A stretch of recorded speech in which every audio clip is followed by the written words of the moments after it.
Budget ছিল আমাদের already 45,000 টাকার কেনাকাটা হলো কালকে আজকে মিলে। হ্যাঁ, এখন কসমেটিক্সটা বাকি আছে, সেটা হবে 6-7 হাজার টাকা শুধু কসমেটিক্স। আর এখন আমরা জুতা কিনবো। হ্যাঁ, ওইটা আলাদা প্রাইস।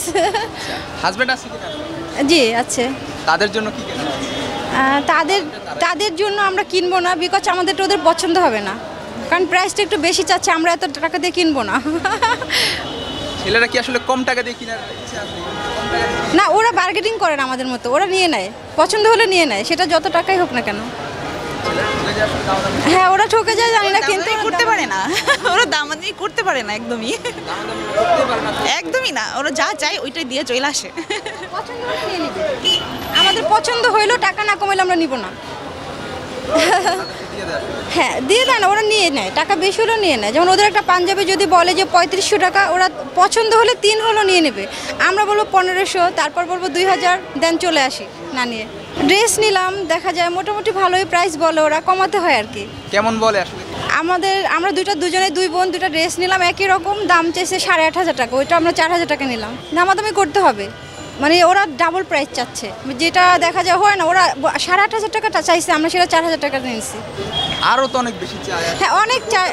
হ্যাঁ, অনেকে ভয় পায়, দেখা যায় নেক্সট দোকানে গেলে যখন ওরা চলে যেতে চায় তখন আমাদেরকে দিয়ে দেয়, ডাক দেয় পিছন থেকে যে আসেন নিয়ে যান, কারণ ওরা জানে যে সামনে গেলে আমরা ওখান থেকে নিয়ে নিতে পারবো, এরকম কিছু আর কি। আসলে দামাদামি না করলে ঠকে যাবে। হ্যাঁ, অবশ্যই ঠকে যাওয়ার সম্ভাবনা আছে।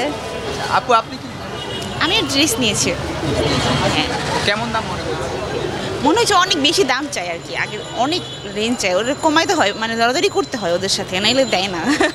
আসলে আপনার কাছে কত চেয়েছে আর কত দিয়ে নিলেন? ওই সেমই আপর, আমি এক সেম ড্রেস নিয়েছি, আগের থেকে অনেক বেশি এবার দাম চাচ্ছে। ছেড়েও দিচ্ছে, হ্যাঁ, লাস্ট ছেড়েও দিচ্ছে, মানে আবার আগে দেখা যায় আমরা যখন নিতাম দেয় না, আমরা নেক্সট দোকানে যেতাম, এবার যেতে দেয় না, ওই দোকান থেকে আমাদের নিতে হয়, কমায় হলো নিয়ে দিয়ে দেয় আর কি প্রাইস। হ্যাঁ, মানে আরো যারা দামাদামি করতে পারে তাদেরকে আর একটু কম দেওয়ার সম্ভাবনা আছে কিনা? সেটা তো অবশ্যই কমাতে হবে। হ্যাঁ, নিজেদের জন্য নিলেন আর কার কার জন্য? আমার জন্য নিয়েছি, আমার মায়ের জন্য নিয়েছি, আমার বাবার জন্য নিয়েছি, তারপর আমার ভাইয়ের ছেলের জন্য নিয়েছি। এবারে সব মিলিয়ে বাজেটটা আসলে কেমন?